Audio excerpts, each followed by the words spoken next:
Tour de France 2021, 17ª etapa, feriado na França, queda da Bastilha.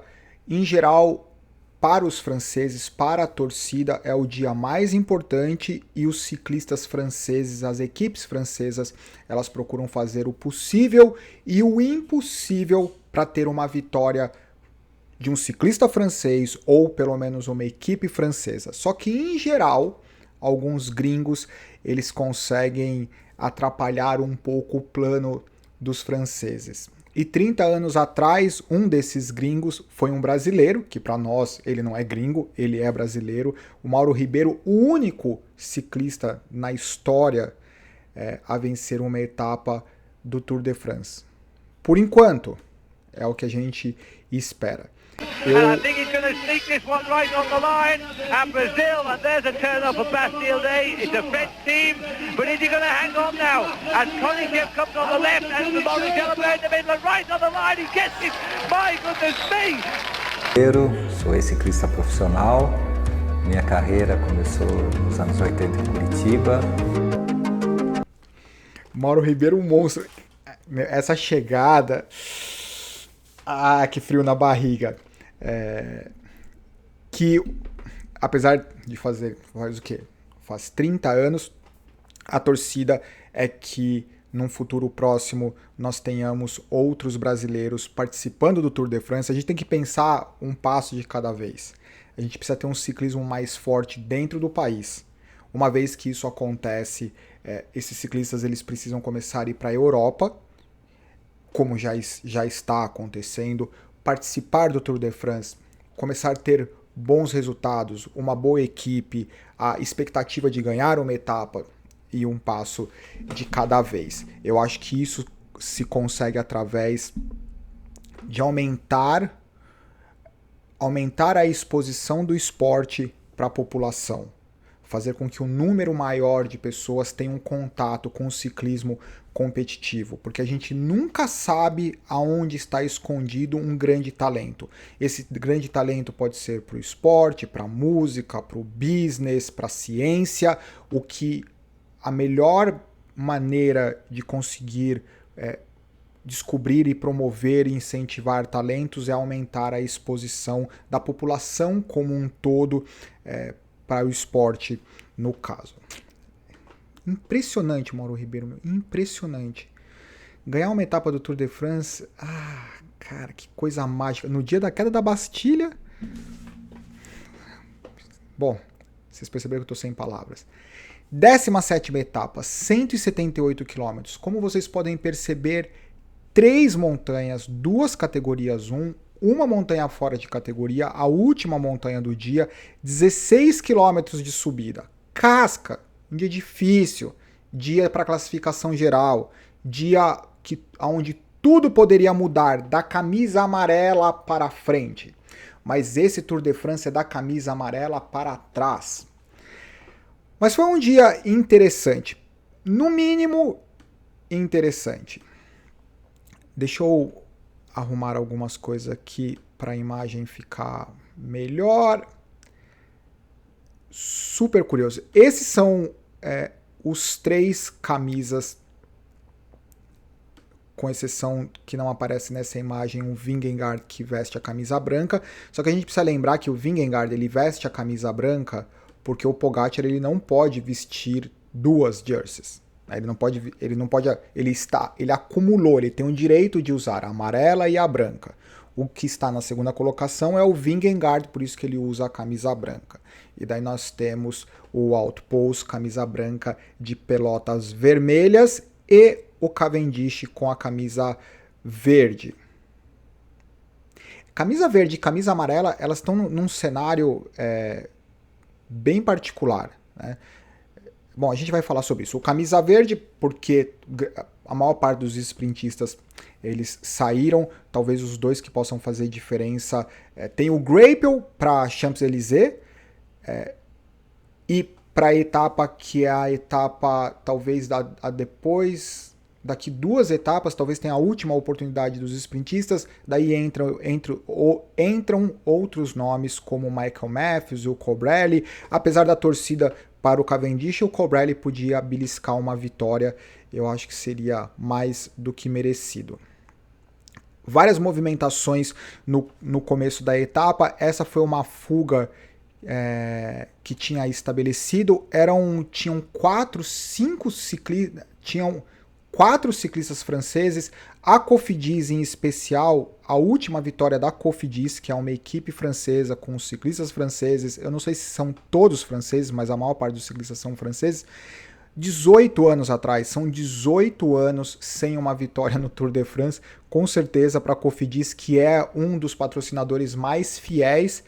Talvez a G2R e a Cofidis são 2 uniformes, pelo menos, que eles se mantêm, a essência é mais ou menos a mesma, assim como a Groupama FDG, mas a G2R e a Groupama, eles mudaram alguns patrocínios e a Cofidis se mantém firme ali com o uniforme e com o patrocinador.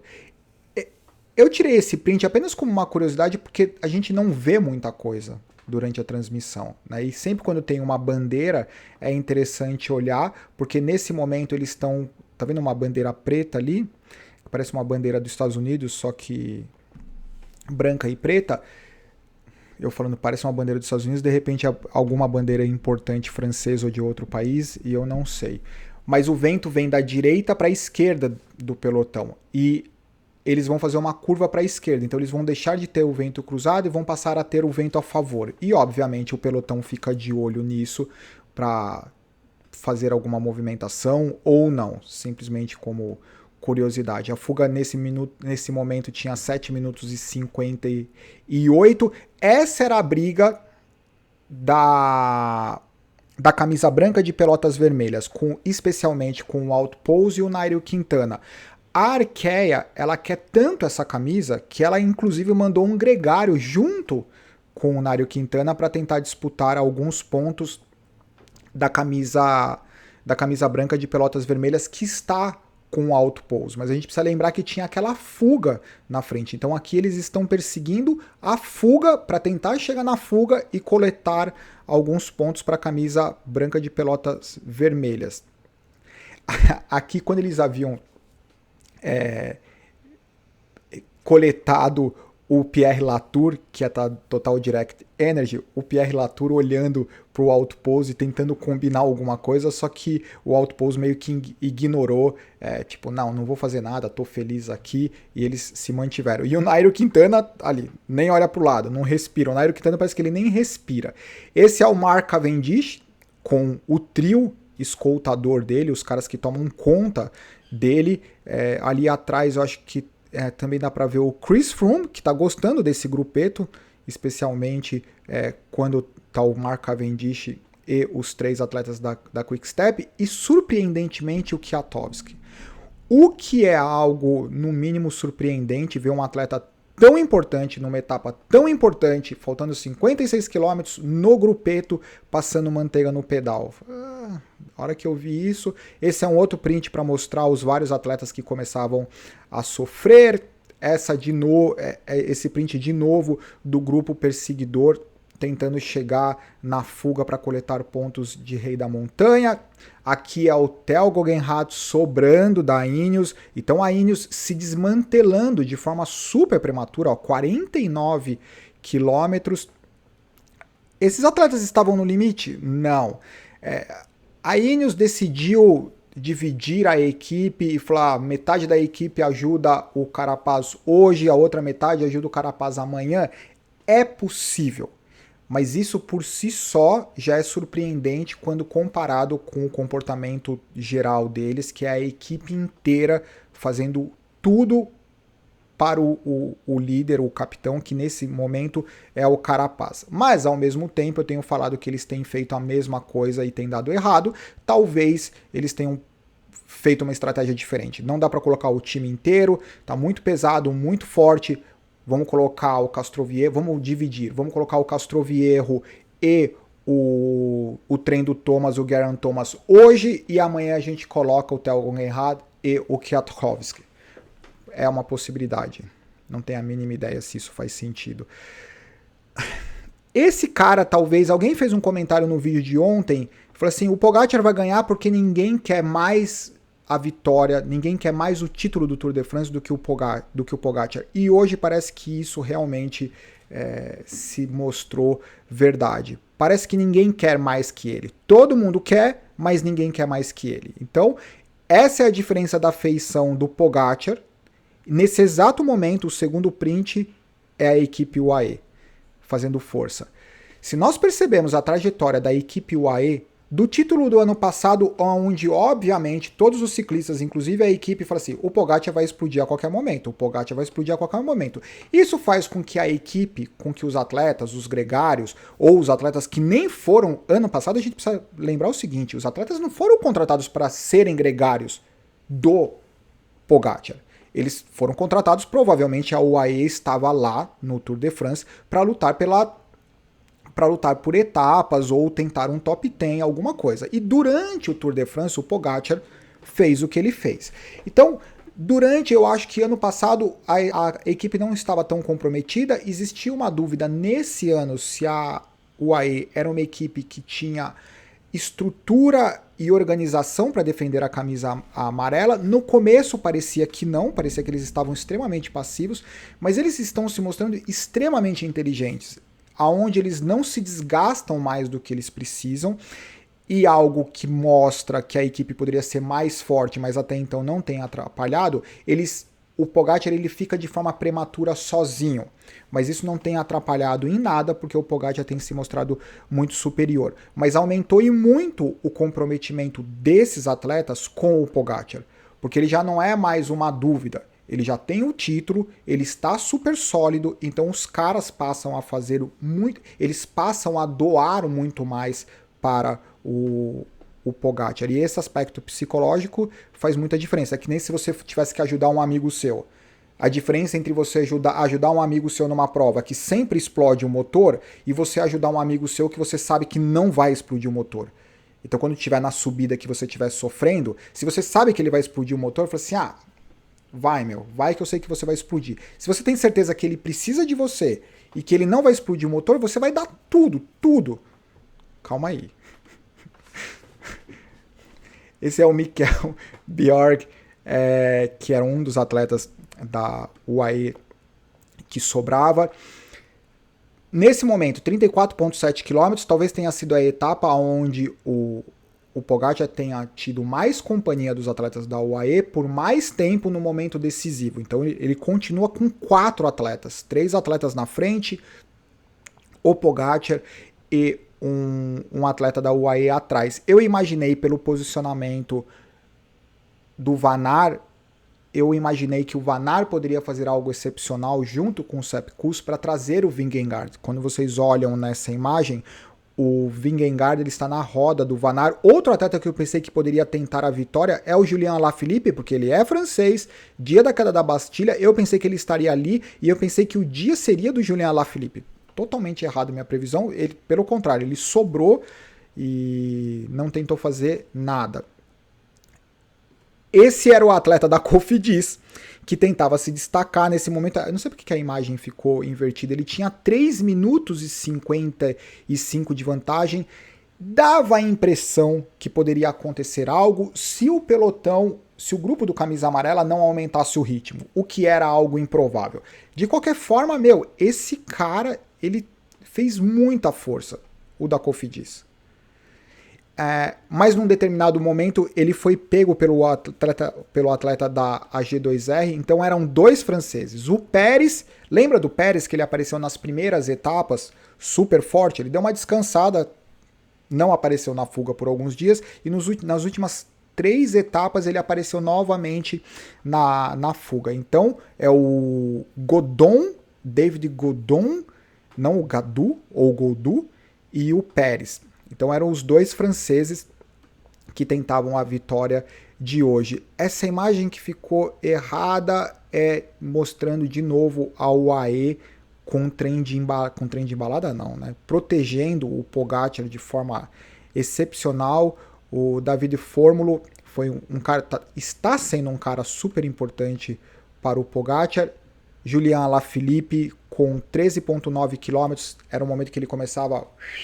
Não, hoje não é o dia, desculpa torcida, mesmo sendo o dia da queda da Bastilha, ele não tentou fazer nada, o que eu fiquei particularmente surpreso, porque seria o dia ideal para ele brilhar. E o Van Aert.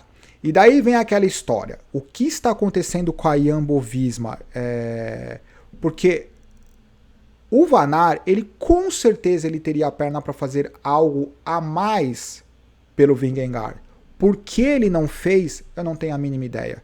Ele ainda está se poupando porque ele quer tentar mais uma vitória, ou no contrarrelógio, ou na etapa de amanhã, ou na Champs-Élysées, eu não sei. Mas claramente a melhor alternativa da Jumbo-Visma é voltar as atenções para o Vingegaard. O Van Aert, ele já tem uma vitória de etapa, então ele está fazendo um tour excepcional. Eu não vejo motivo por qual ele não tentaria voltar 100% as atenções e as energias para ajudar o Vingegaard. Mas esse, com 13,5 km, era um momento que ele ficava para trás. Aqui é o Dorian Gondon, começava a sobrar do Pérez.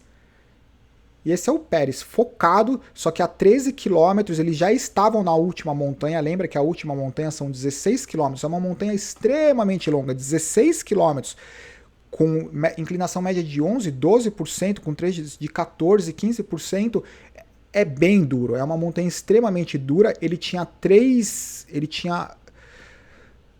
minutos do grupo do Camisa Amarela, o que pode parecer muito, mas definitivamente para essa montanha que vocês estão vendo na imagem, não é. Geraint Thomas era outro que esteve com o Carapaz até os 12 quilômetros, mas todos esses atletas, eles deixaram os respectivos, os capitães da equipe sozinhos. Esse é o Martin também sobrando. Daí começou o festival do sobra-sobra. Enrico Mas sobrando. E esse foi o momento que o Sepp Kuss e o Vingegaard, a molecada tá dominando o Tour de France. Pogacar, Vingegaard, Sepp Kuss. Mas é engraçado que a molecada e os veteranos, né? Porque quando a gente olha o Cavendish, pelo menos, ou até mesmo o Colbrelli, então de explosão talvez os veteranos, de endurance são os jovens. Olha que louco, mudou completamente. Esse ano o Tour ele está literalmente de ponta cabeça, o que seria natural. Os atletas mais jovens são os mais explosivos e os atletas mais veteranos são os que têm mais endurance. É o que a gente está acostumado a entender do esporte. Não, no Tour de France são os jovens na endurance e os veteranos na explosão. É muito louco. O Michael Matthews, o Colbrelli, o Mark Cavendish e a molecada na montanha. Aqui foi Vingegaard, Sepp Kuss. E aí, o que a gente vai fazer? A gente vai dar na cabeça desse esloveno aí ou a gente vai ficar aqui olhando? Esse é o Pérez, meu. O Pérez estava sofrendo. Esse foi o Pedro Bilbao. O Pedro Bilbao, ele deu um peidinho assim, saiu do grupo da camisa amarela, durou, sei lá, 20, 30 segundos, daí voltou. O ritmo era muito forte, infelizmente para Bahrein Victórias. Aí começou, do momento que o último gregário, que era o Ralf Almaica, o último gregário do Pogacar saiu para a direita, imediatamente o Pogacar começou a atacar. Quem tiver curiosidade, 8,4 km foi o momento do primeiro ataque, ou não ataque, primeira aceleração do Pogacar. Eu acredito que ele tenha feito pelo menos 5, 6 acelerações. O que é algo realmente incrível. Primeira aceleração do Pogacar já selecionou. Imediatamente eles chegaram no Pérez, o Pérez olhando e falou assim, meu, que esse cara? Que esse cara de camisa amarela, meu? Não é possível que esse moleque pedala tanto. O Pérez olhando para eles, pronto. Esse foi o cenário. Imediatamente, a primeira aceleração. O Vingegaard era o que respondia de forma imediata, Rigoberto Urán veio junto, demorou um pouco, e o Carapaz. Só que desse grupo, deixa eu colocar aqui. Desse grupo, o Rigoberto Urán sobrou. E daí ficou o Carapaz, o Vingegaard e o Pogacar. O Pogacar, nesse momento, ele está sinalizando para o Carapaz. Vai, meu. Vamos aí. Vamos revezar. Por quê? Porque o Pogacar fazia força, o Vingegaard fazia força e o Carapaz ficava estratégico atrás. Pode ter 1000 possibilidades. Depende para quem você torce ou qual é a sua cultura de ciclismo, você vai interpretar isso de uma forma distinta. O Carapaz é obrigado a ajudar? Não. O Pogacar tinha motivo para querer ajuda? Não. Ele é o camisa amarela com 5 minutos de vantagem. Por incrível que pareça, eu acho que o Vingegaard, ele ajudou demais. Porque o Vingegaard, ele poderia ter se colocado na posição do Carapaz. Ou seja, o Vingegaard ele fica meio atrás, ele fala assim, ei, Pogacar, você é o defensor do título. Carapaz, você tem um título no Giro de Itália. Eu sou o moleque da parada. O que vocês estão olhando pra mim? Para de olhar pra mim. Faz força. Briga entre vocês. É um vencedor do Giro de Itália com o defensor do título do Tour de France contra um moleque que eu tô me segurando pra ficar com vocês. Essa deveria ser até mesmo a verbalização. Só que, nesse caso, quem foi o mais estratégico, mas eu não gostaria e talvez eu não faria. Foi o Carapaz, porque o Carapaz se fingiu de morto, o Pogacar ficou incomodado e o Vingegaard ajudou. Esse é o cenário. Daí eu vou dizer o que aconteceu. Dava a impressão que o Carapaz estava no osso, estava no limite, o que seria mais do que justificável. O Carapaz sempre era a terceira roda. O Pogacar era o mais agressivo, o que mais atacava.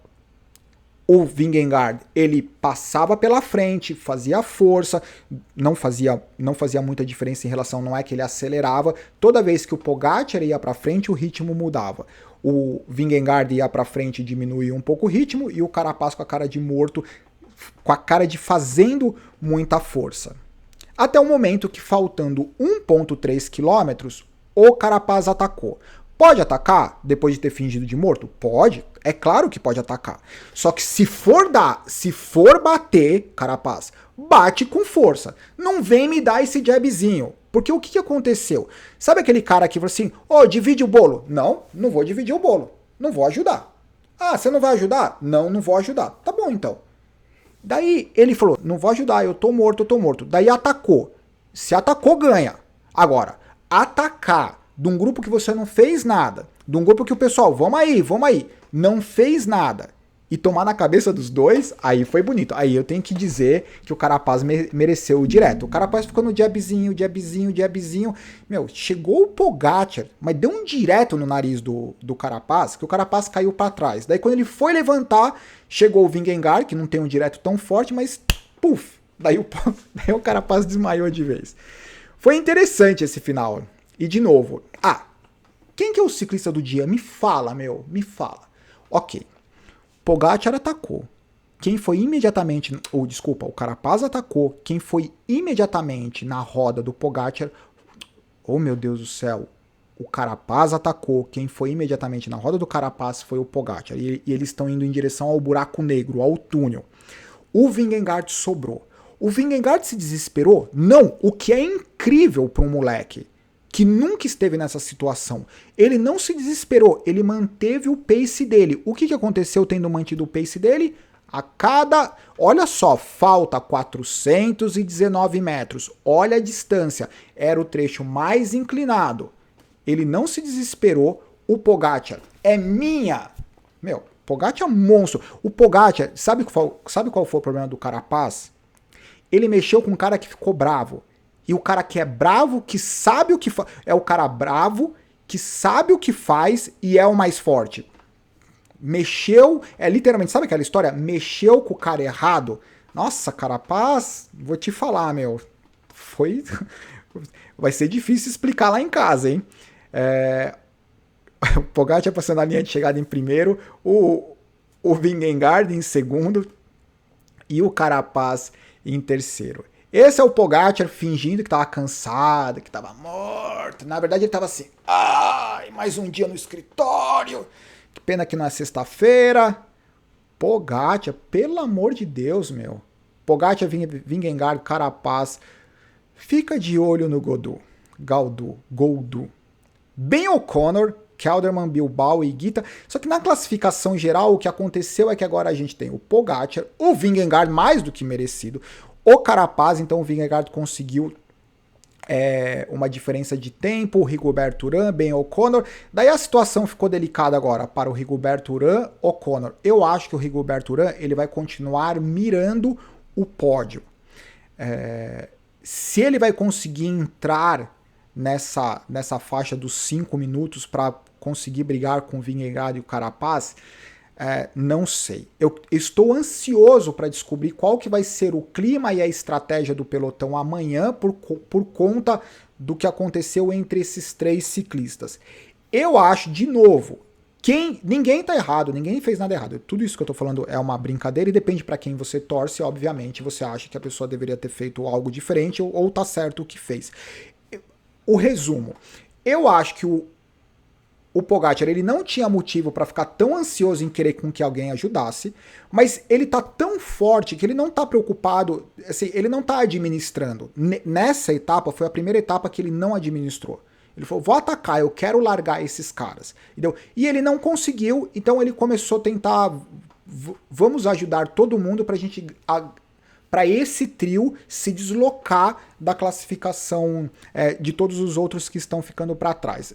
Eu acho que ele foi estratégico pela entrevista, ele estava tranquilo, não achou nada ruim. O Vingegaard, eu acho que ele poderia ter se colocado no lugar do Carapaz, pelos motivos que eu falei. Um título do Giro de Itália para o Carapaz, um título do Tour de France para o Pogacar. Eu tô aqui, eu vou ficar pianinho, vou ficar na roda de vocês, eu tô aprendendo com vocês. E se vocês bobearem, eu acelero no final para ganhar alguns segundos. Entendeu? Mas o Vingegaard ele acabou se colocando na posição de colaborar com o Carapaz, que é um monstro. Né? Então, talvez pela pouca idade, ou talvez ele fez o que teria que ter feito. Esse é o Pogacar. Daí na entrevista, obviamente, perguntaram para ele sobre o que ele estava conversando com o Vingegaard, porque durante a subida ele conversou com o Vingegaard. E ele disse que o Vingegaard falou para ele que o Carapaz estava jogando, ele estava fingindo que estava quebrado. Daí o Pogacar falou assim, eu sei, é estratégia. Só que na vida real ele falou assim, eu sei, eu vou dar na cabeça dele. Se ele continuar com essa carinha aí de equatoriano sofrido, eu vou descer a marreta na cabeça dele. Daí ele vai ficar com cara de sofrido. Pronto, agora o pessoal que torce para Carapaz, isso é um absurdo. Você não respeita a performance do cara. Eu respeito um monte, eu tô brincando. Tô brincando, galera. Enfim, o Carapaz falou assim, não, eu sei que ele tá fingindo. E eu vou dar uma marretada na cabeça dele, ele não vai nunca mais fingir se ele estiver na minha roda. E outra pergunta, fizeram diretamente em relação ao Carapaz, ele falou assim, o Carapaz tá a estratégia do ciclismo, ele fez o que tinha que fazer, ele fingiu que estava no osso, atacou, eu revidei e tive perna para ganhar. É isso. Esse foi o resumo de hoje. Sintam-se à vontade com os comentários, com as críticas, com as sugestões, com as informações adicionais. Hoje foi bacana, foi pelo menos interessante. Não foi incrível, não foi no calor da emoção, não foi uma coisa, mas foi interessante. Qual que é a opinião de vocês? Mauro Ribeiro, é incrível, é incrível. Eu imagino que é uma pena que naquela época, né, a gente não tinha o que a gente tem hoje, mas hoje nós temos e com certeza essa divulgação toda, essas diferentes mídias cobrindo e promovendo o ciclismo, isso vai fazer com que nós tenhamos mais pessoas expostas ao esporte, consequentemente a chance de você encontrar um grande talento aumenta drasticamente. O Brasil é um país com dimensões, com uma população que é praticamente continental, então não existe motivos para que nós não tenhamos grandes campeões, grandes talentos em diferentes áreas. É só uma questão de exposição para as pessoas terem oportunidade. É uma questão de oportunidade, certo? Abraço, tchau.